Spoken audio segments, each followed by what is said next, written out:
ओम सर्व वेदांत सिद्धांत गोचरम तम गोचरम गोविंदम परमानंदम सद्गुरुं प्रणतोस्म्यहम्.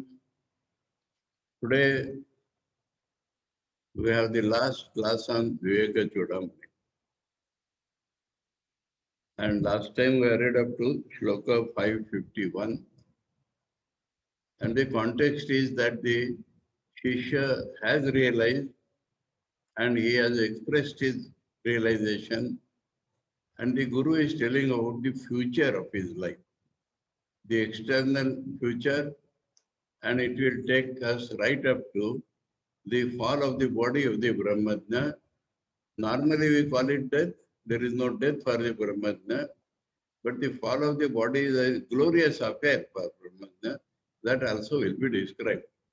So let us continue 552.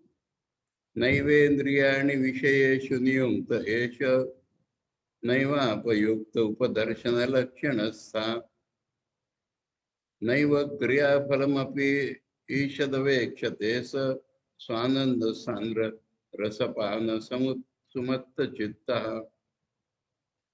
The Brahmajna does not direct his indriyas towards their object, neither he pulls them out, because all is Brahman for him. There is no special attraction and there is no need of any repulsion, because everywhere he sees Brahman or he sees everything is unreal in itself. So neither he attaches nor he detaches, which is necessary for the sadhak to detach. It is for the ordinary man to attach. For Brahmajna, both of them are not there, and he does not expect any happiness from the karmas done by him, because he has the supreme bliss with him. Swananda, his own happiness, Sandra, congealed, Rasapana, drinking the nectar, Sumatta Chitta. His mind is intoxicated with drinking the nectar of the absolute bliss. So he does not care for any fruit of karma, no heaven or nothing for him. Laksha Laksha Gatim Tyaktva Yas Tishtet Kevalatmana Shiva Eva Swayam Sakshat Ayam Brahma Viduttama. He has no aim in life. He has realized his aim. Neither he wants to deliberately take away his mind from meditating on something. For sadhaka, he has to meditate on an object which will take him to Brahma. He should not meditate on the wrong objects. But for the man of realization, there is nothing wrong or right. He has already achieved, and he gives up these objects of meditation. And what he is now one without a second Atman. He is living as one without a second Atman. He is himself Shiva. The best among the nodes of Brahman is himself Shiva. Now Shiva is here taken as a personified God. Shiva has two meanings. Shiva means the absolute is the one meaning. Absolute good or rather absolute. And a personalized form of God is also called Shiva. And sannyasis usually are devoted to Shiva. Now the man himself has become Shiva. In this respect, we have concrete example. When Bhagavan Shri Krishna visited Kashi, there was one Trailanga Swami in Kashi, and he was lying near the bank of the Ganges. And Shri Krishna visited him, fed him with payas and all that. And he told his companions, Mathur Babu and others, this is Shiva himself. So, Shiva is represented in the Vishwanath temple and other temples. But here, a living form of Shiva is there. That is what Shri Krishna had told his companions. So we see that the man is not different from the personified Shiva also. So that is what Vedanta Vivek Chudamani is telling us. The best among the nodes of Brahman is Shiva is himself directly. That means in blood and bones. जीवन एव सदा मुक्ता कृतार्थो ब्रह्मवित्तमा उपाधि नाशात ब्रह्म इव सन ब्रह्माप्येति निर्द्वयम्.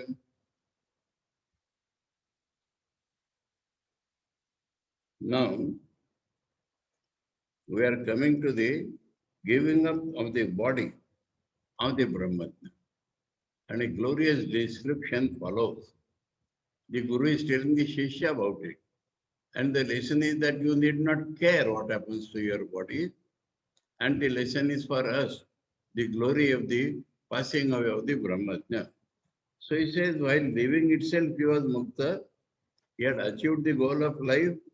He is the best among the knowers of Brahman. Upadhinashat.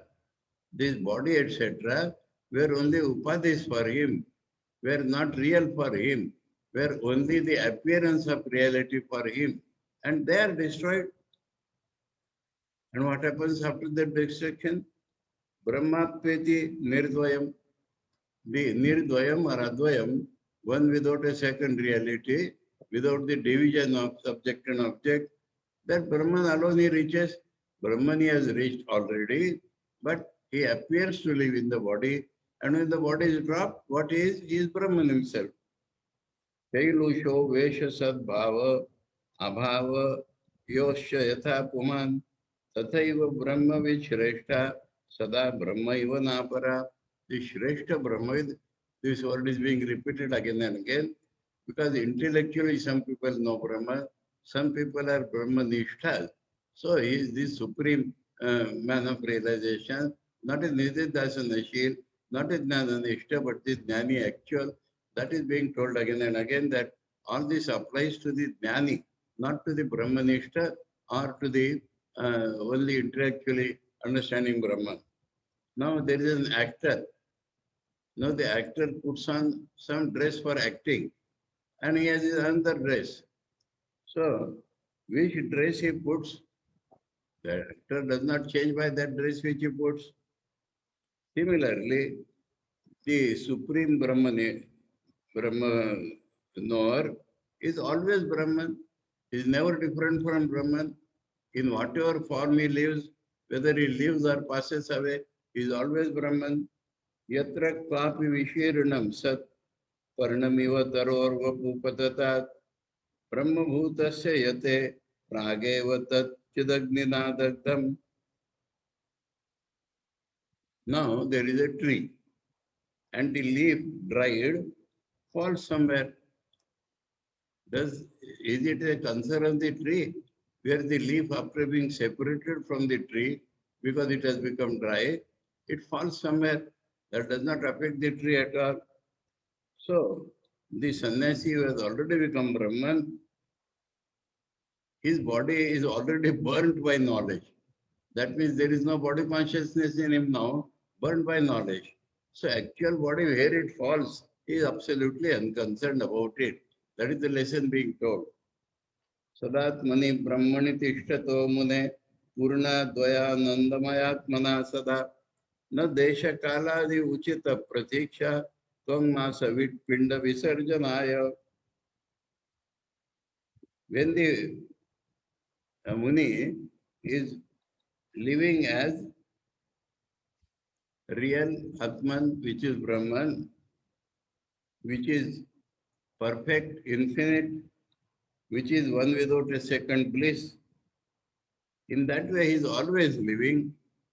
So, for the falling of his body, he does not require to see any proper country, proper time. He need not wait for any proper. Uttarayan they go, who go to Brahmaloka.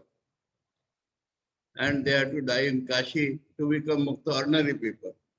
For this man of knowledge, Uttarayan does not wait for, he does not wait for any proper country. Because what is going to happen? His skin, flesh, and the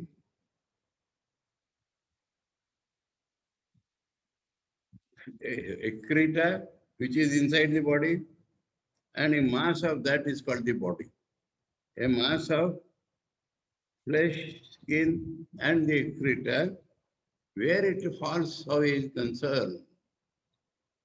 Dehasya moksho no moksho no dandasya kamandalo avidya hridaya granthi moksho moksho yatastatah.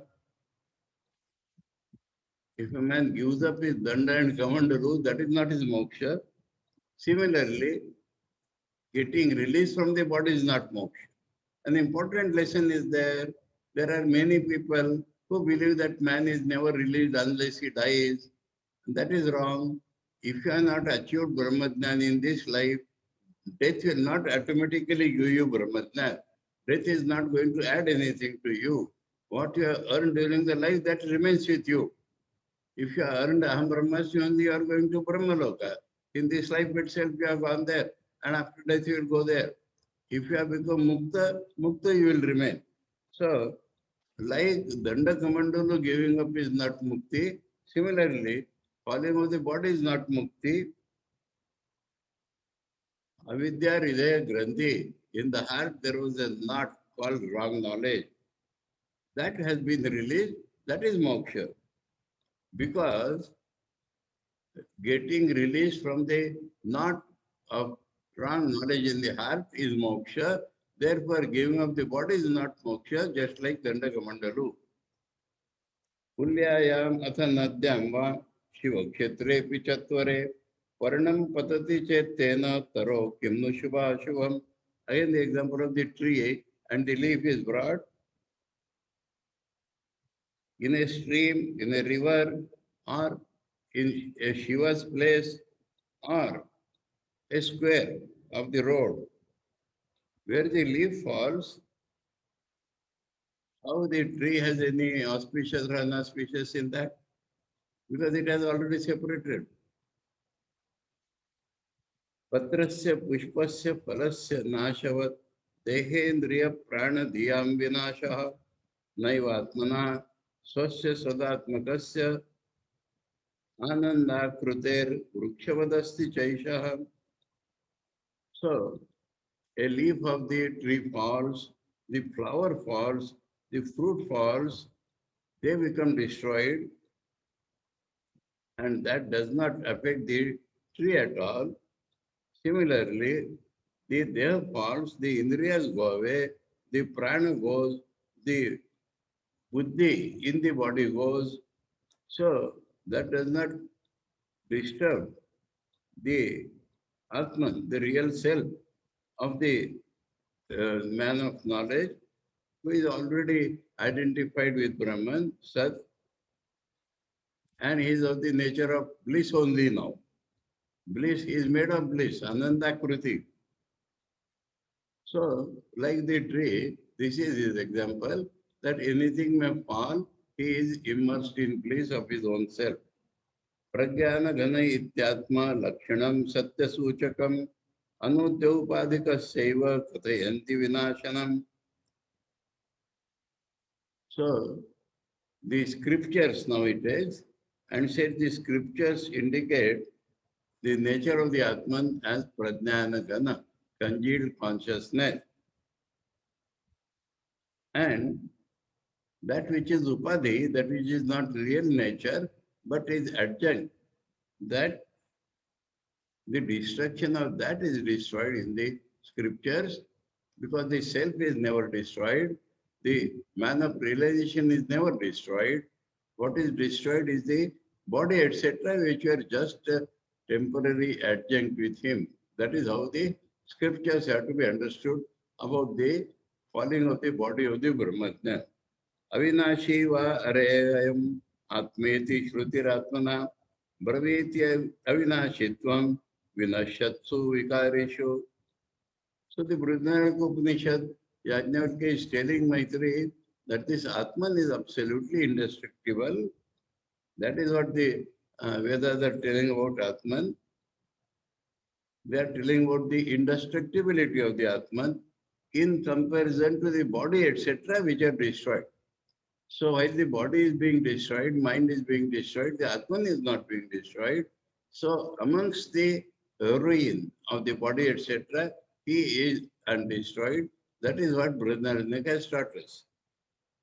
So not only it is indestructible, but though the appearance of destruction takes place, it is only in the upadhis, not in the Atman, that is being taught.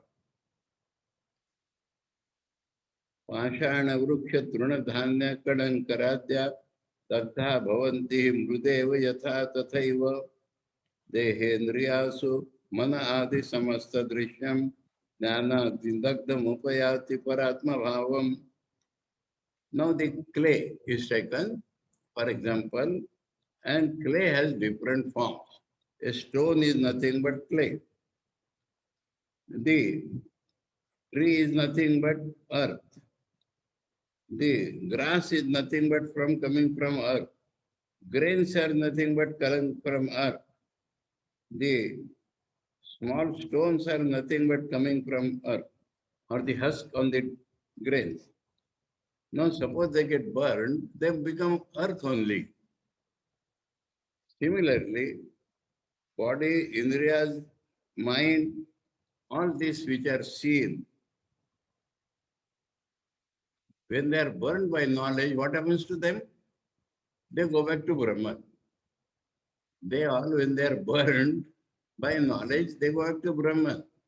Just like things which appear from the earth go back to earth, when they are burned, similarly, all these things go back to Brahman when they are burned by knowledge.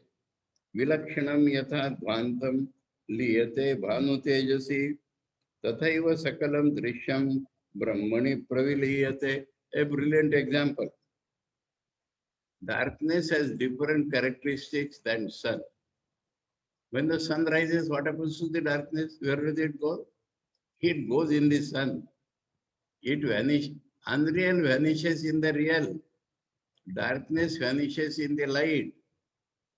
So, similarly, all that which was seen apparently get dissolved in Brahman. When the body falls, where does it go? It goes in Brahman. The world goes back to Brahman. Whatever we see goes back to Brahman. The unreal goes back to real. Just like appearance goes back to reality. Just like darkness vanishing into sun. Gate nashte yatha vyoma vyomaiva bhavati sputam tathaivopadhi vilaye brahmaiva brahmavid swayam.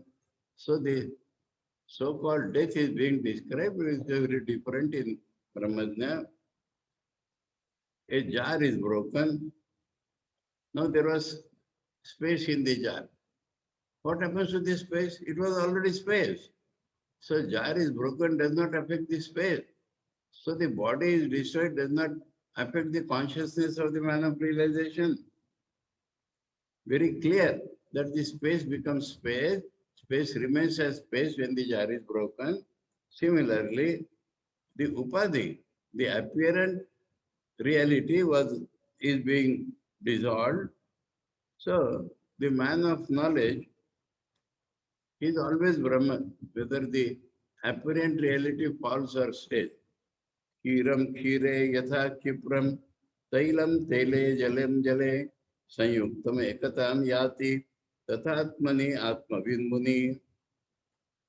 What happens to the Brahman himself? Body and etc. is being described.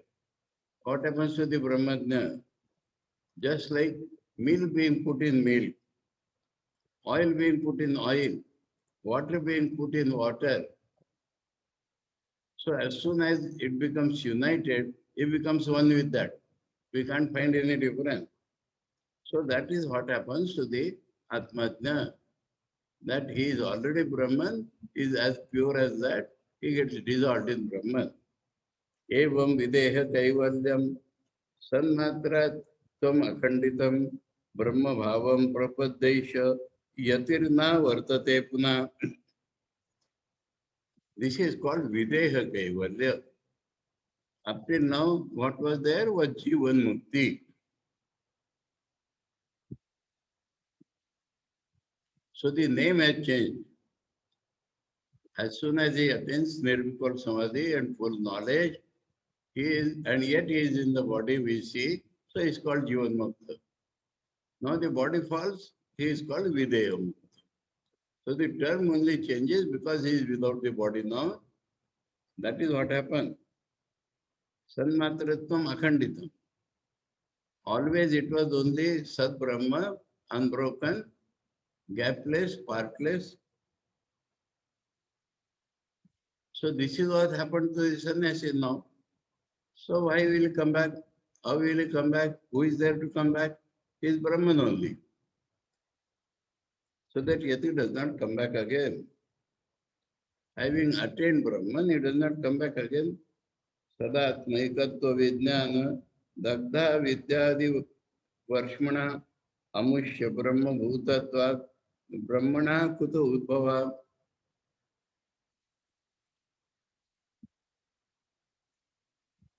Avidyadi varshmana.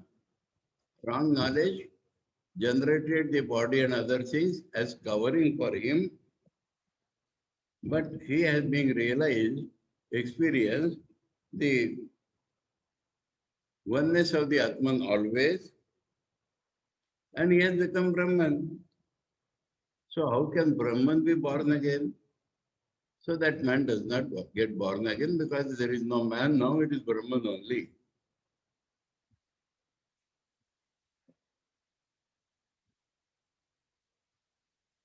Maya kluptau bandhamokshau nasta swatmani vastuna yatha rajau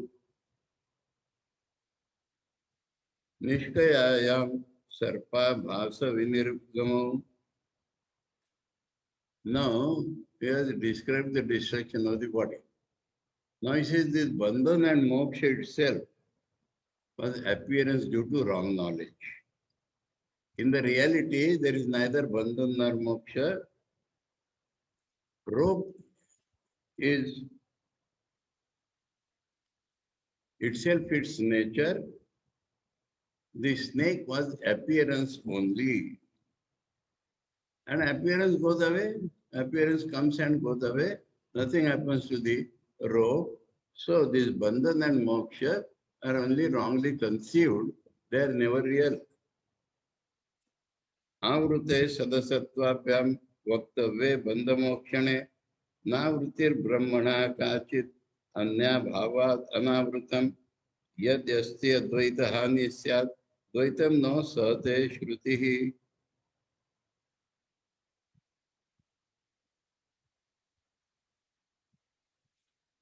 If there is a covering veil, then we call them bandhana and moksha. But Brahman can never be covered. Because there is nothing other than Brahman. So how can Brahman get covered? If you think Brahman is covered, then you are going away from Advaita. If you conceive that Brahman was covered, then you are going away from Advaita. You are imagining something other than Brahman to cover Brahman. And this type of Advaita, Vedas will never agree. This type of Advaita is unbearable to the Shruti because it always talks of one reality only. So all this talk is only wrong knowledge. Bandhascha mokshascha mrushaiva muda buddher gunam vastuni kalpayanti drigavrutim mega krutam yatharavav yato dvaya sanga chideta daksharam. Buddher gunam, the I consciousness feels bondage or moksha. And the unwise people, they think it is about the Atman. The reality of the man is neither bound or moksha. It was his I consciousness which was feeling the bondage and feels moksha. So, sun is never covered by the clouds. Our vision of the sun is covered by the clouds. Because the reality is unchanging, unattached, consciousness only, one without a second, that being the nature of the reality, there is no question of bandha or moksha in it. It is the I consciousness which feels bandhana and moksha, just like the clouds do not cover the sun, they cover our vision of the sun. Astiti pratyayo yascha nastiti vastuni buddhereva gunav eto natu nityasya vastuna. Now we feel that the reality is there. You feel that the reality is not there. That is only your conception. That is only the merits of conception or defects of conception, depending upon your eye consciousness. So Buddha Reva Gunani, this eye consciousness is able to feel the reality sometimes, not able to feel the reality. That does not take away from the nature of the reality. Vastu is nitya. Nothing can take away its reality. अतस्तौ मायया क्लुप्तौ बंधमोक्षौ न चात्मनि निष्कले निष्क्रिये शांते निरवध्ये निरंजने अद्वितीये परे तत्वे व्योमवत् कल्पना कुतः. Therefore, bandhan and moksha are imagined due to wrong knowledge. They are not in the reality. Reality is partless. Reality is actionless. Reality is absolutely peaceful. There is no blemish in the reality. It is spotless. It is one without a second. Example, space. Space is never polluted. Everything is made of space. Space is never polluted by any smoke or dust. Similarly, this bandhan and moksha does not touch the reality. न निरोधो न चोत्पत्तिर न बद्धो न च साधक न मुमुक्षुर न वैमुक्ता इत्येषां परमार्थता. Gaudpadiya Karika. Some people misunderstand. Unless you are realized, this is not true for you. Paramarthata is the word here. Paramarthata means in its absolute real nature. In its absolute real nature, which you realize only during Nirvikalpa Samadhi and the effect of Samadhi. Otherwise, people talk like this and they think there is no sadhana to be done. So, the fact between ignorance and knowledge is very clear. And ignorant people, if they talk that there is no bandham, no moksha, they are going to hell. So Paramarthata word should not be forgotten in all these descriptions, that the real nature of Brahman is like this, but the I consciousness is intervened. And this I consciousness is all the problems that we should not forget. So, Nirodha,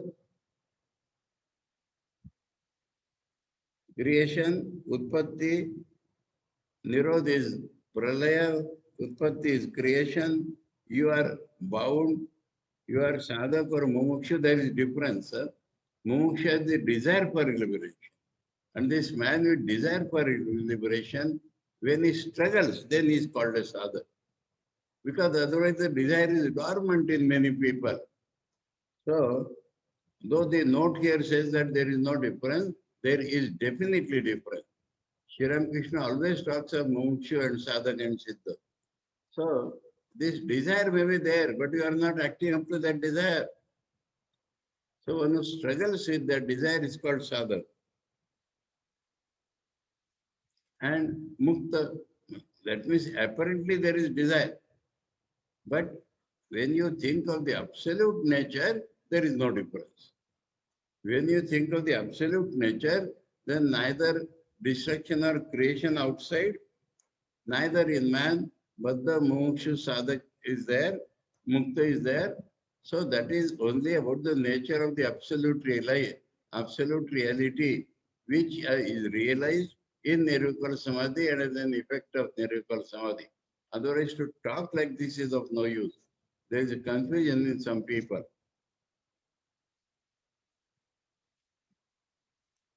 सकल निगम चूड़ा स्वांत सिद्धांत रूपम परमिदम अति गुह्यम दर्शितम ते मयाद्य अपगत कलिदोषम काम निर्मुक्त बुद्धिम स्वसुत वदसकृत त्वां भावयित्वा मुमुक्षुम. We should not forget that this was a dialogue between the Guru and Shishya. Shishya having realized has expressed his realization, and Guru is instructing about the future of his life, and there he has described that where your body falls is no concern for you, and uh, you are never in bondage really, not that you have achieved moksha. That is not the nature of realization. So the difference was only your wrong knowledge, and now you don't have that wrong knowledge. So that has created all the apparent distinction. So now he is telling at the end all the Vedas.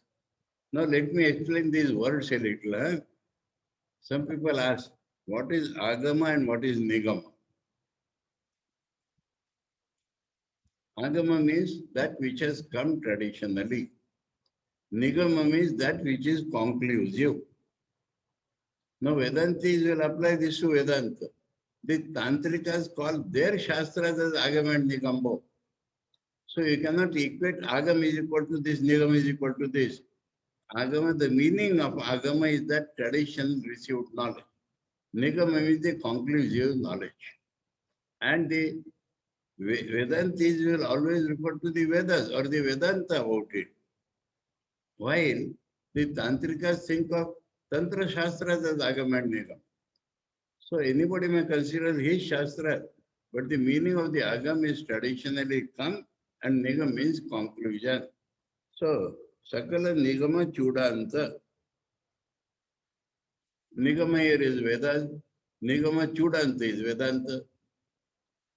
And Vedanta is the Sakala Nigama Chudanta.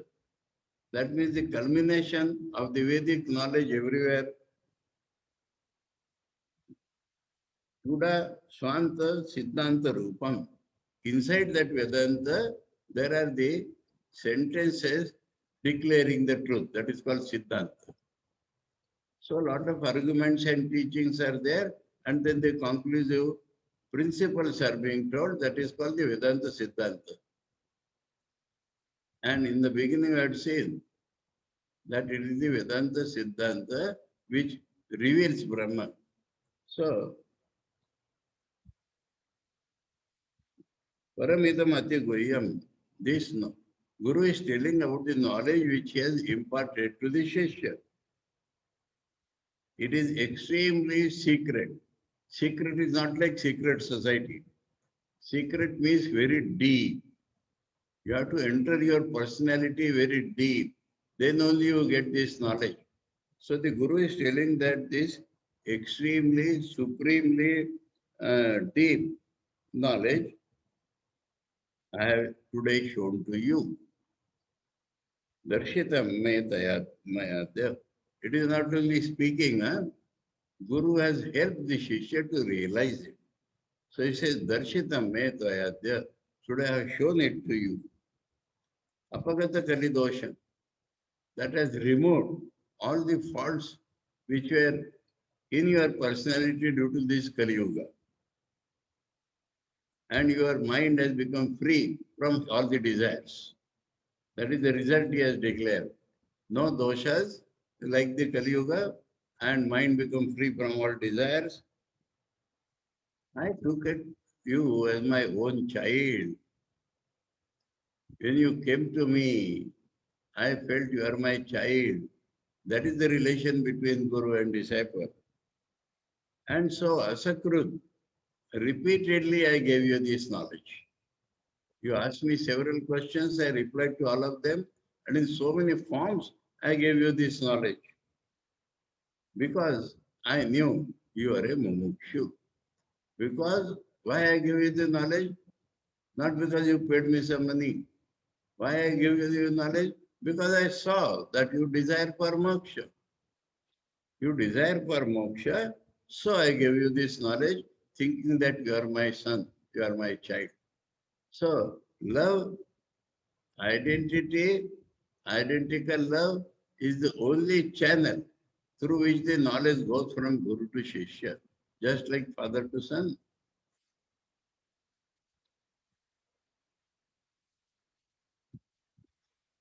So, there ends the Guru's teaching. Now, what happens to the Shishya? Iti Shrutva Gurorvakyam Prashrayena Krutanati Satena Samanujnyatau Yayo Nirmukta Vandana. Already is free from bondage. So, when he heard this from Guru, then out of great respect or reverence, he bowed down before him and permitted by the Guru, he left. He is now free from bondage. So, permitted by the Guru. That means Guru is satisfied that he has become free now. Nothing can pollute him. Sri Ramakrishna said, once you put your name in the hospital, they will not release you till they feel you are cured. You cannot run away in between. So, when he has come to the Guru, it is Guru's duty to see that he has become free. And so, Guru has now given him permission and he has left. Guru Reva Sadananda Sindhu Nirmatna Manasa Pavayan Vasudham Sarvam Vichachara Nirantara. And Guru himself is ocean of bliss. His mind is always immersed in the ocean of bliss. And he purifies the entire earth by moving here and there gaplessly. We may remember here Saint Gnaneshwar's Pasayata. Had a beautiful piece, let me refer to it. Gyaneshwar wrote, or rather spoke, a commentary on the Bhagavad Gita. And when it was over, his expression is beautiful. He says, what I did, this was a yajna, vag yajna, speech as yajna. And to please whom I have done this yajna, or which deity? The God or Brahman who resides in all. The God or Brahman who resides in all. Who is all? Who is in the form of all? Sarvatmaka Dev. Towards him I have done this Vagya. No, every karma has its result, and I claim my result. He should give me this prasad or the phal of this karma. And what is that phala? Let all people be devoted to this knowledge. And the main thing is that Ishvara Nishtha, the group of Ishvara Nishtha people should be available to everybody. That is the main part of the prayer. And about this Ishvara Nishtha, he says they are walking forest of Kalpataru. Kalpataru is the desire fulfilling tree, but it is in a place and you have to go there. While these Mahapurushas walk about and become available to everybody. So let them be available to everybody. That is my prayer. That is what he says. So here we see that the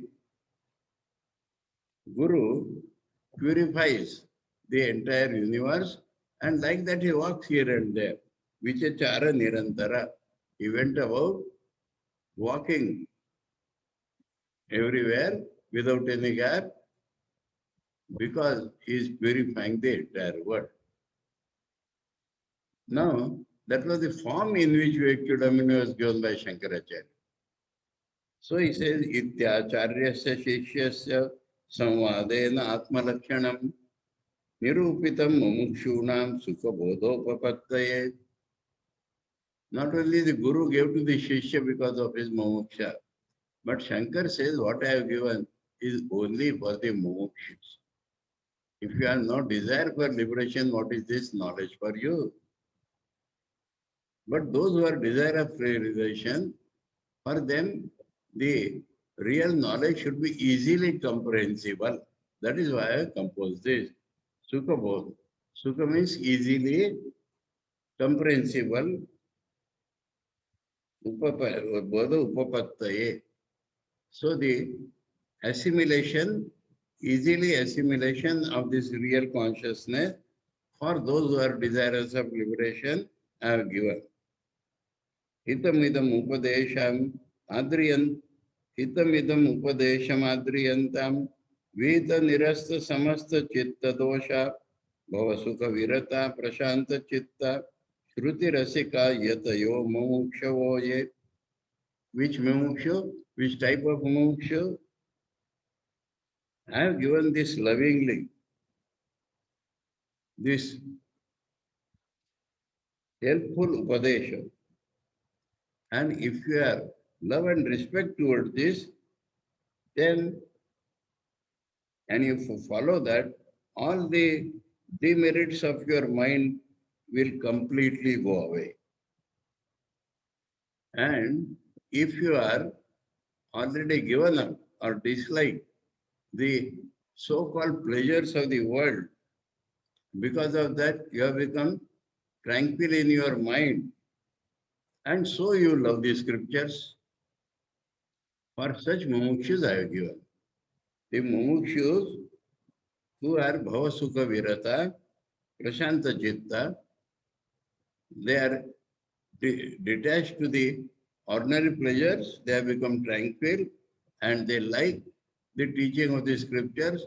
To those mumukshus I have given this out of love and respect. And they should love and respect this teaching. संसाराध्वनिताप भानुकिरण प्रोद्भूत दाह व्यथा खिन्नानां जलकांक्षया मरुभुवि भ्रांत्या परिभ्राम्यताम् अत्यासन्न सुधाम्बुधिं सुखकरं ब्रह्माद्वयं दर्शयत् एषा शंकर भारती विजयते निर्वाण संदायिनी.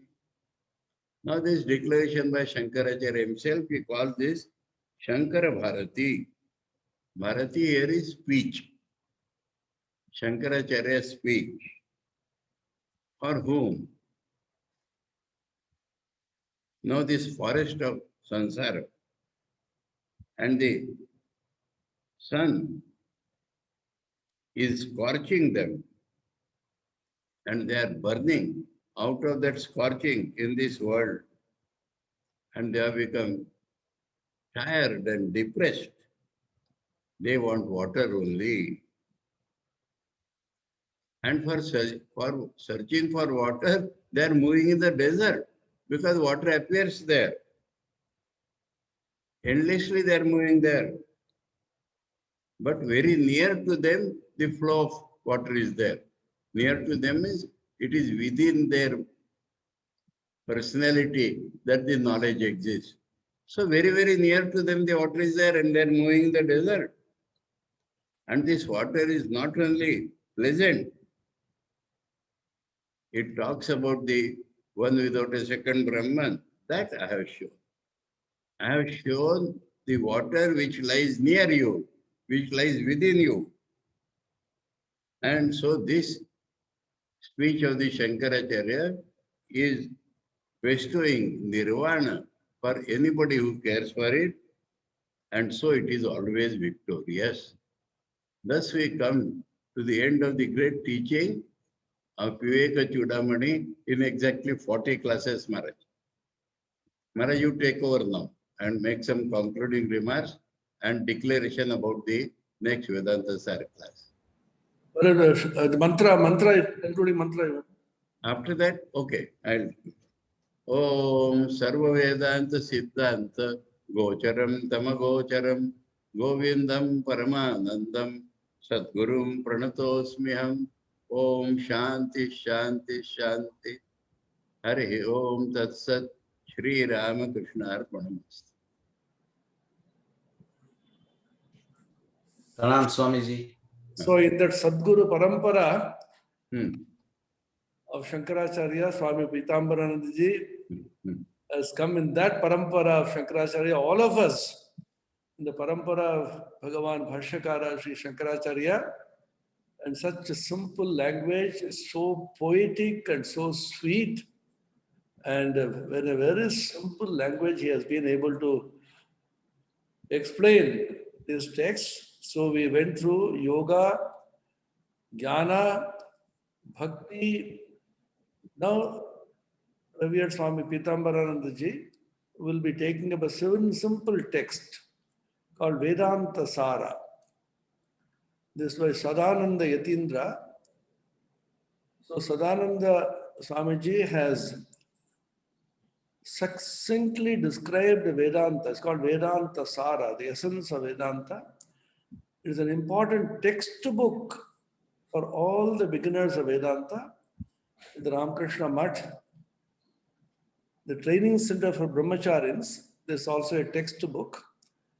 So he will begin exposition of Vedanta Sara once in a week from next Wednesday, 2nd of June, exactly at the same time, 5:30 to 6:30. So all of you, please attend and encourage the dropouts. Some people have dropped out, but Vedanta Sara is a very important text. If you want to know Vedanta in a nutshell, in a simple language, that is the textbook.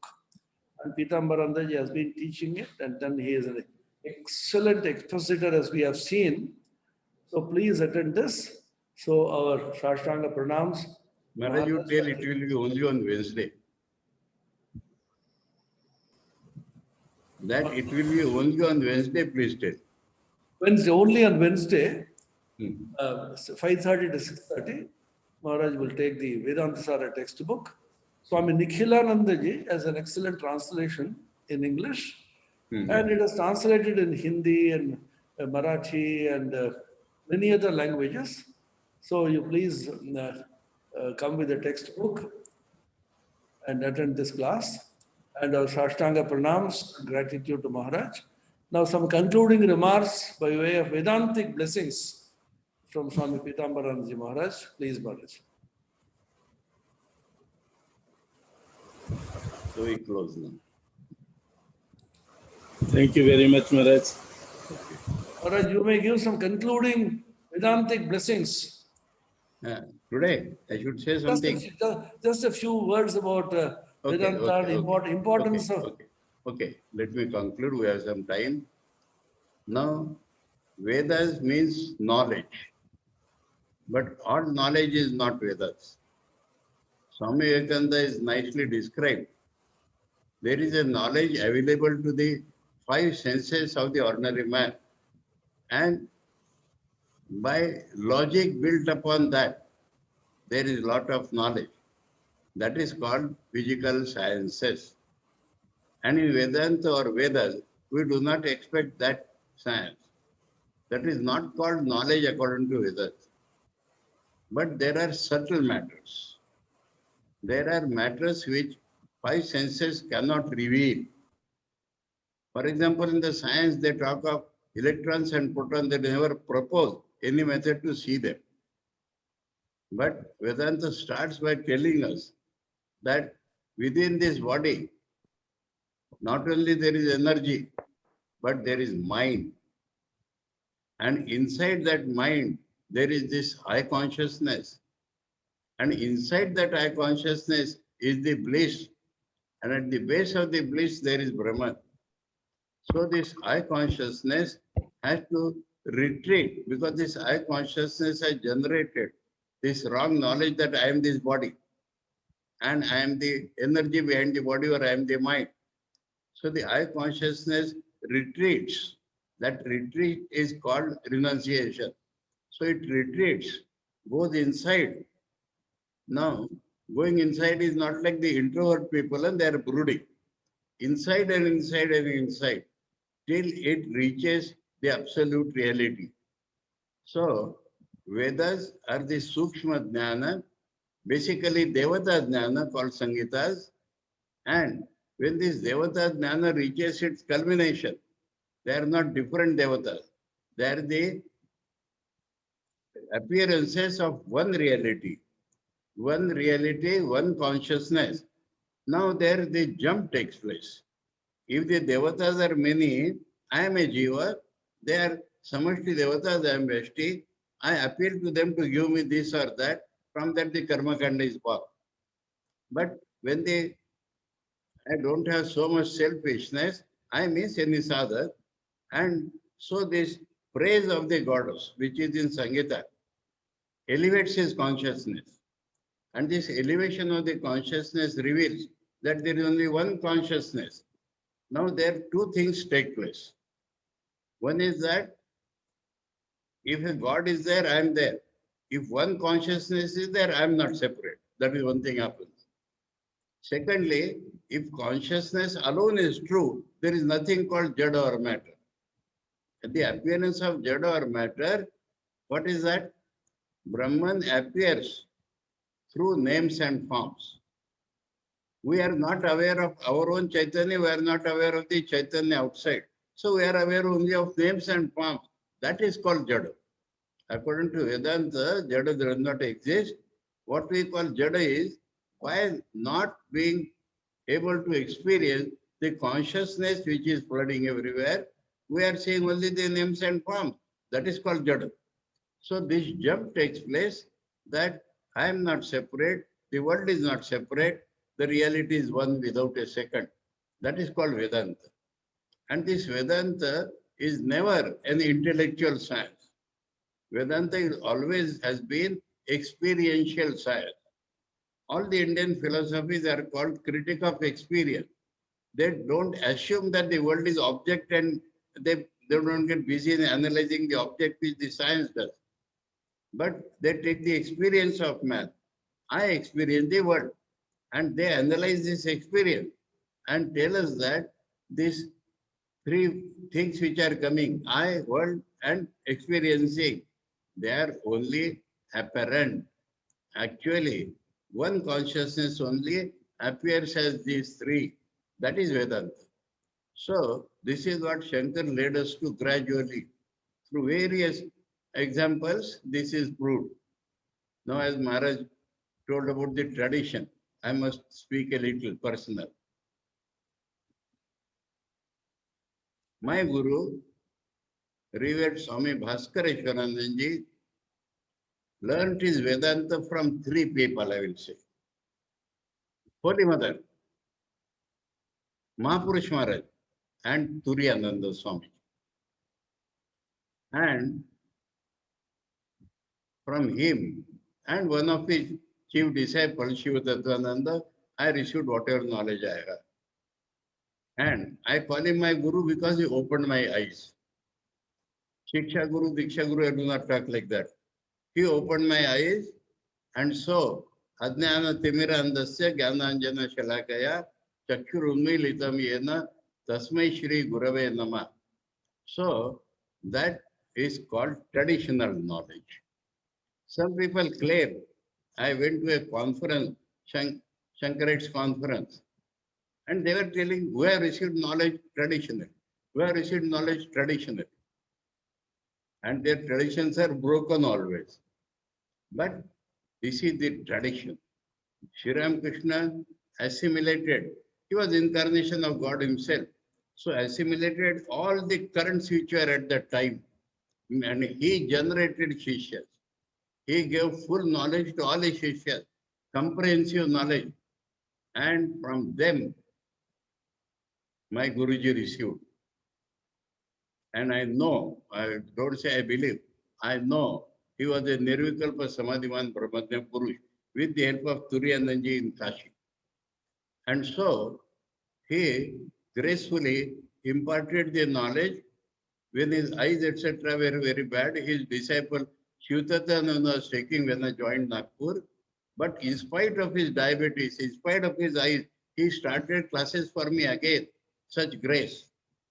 And for years together, I got knowledge from him. So Maharaj wanted me to describe tradition. So I have described tradition. I think Maharaj, it is enough now.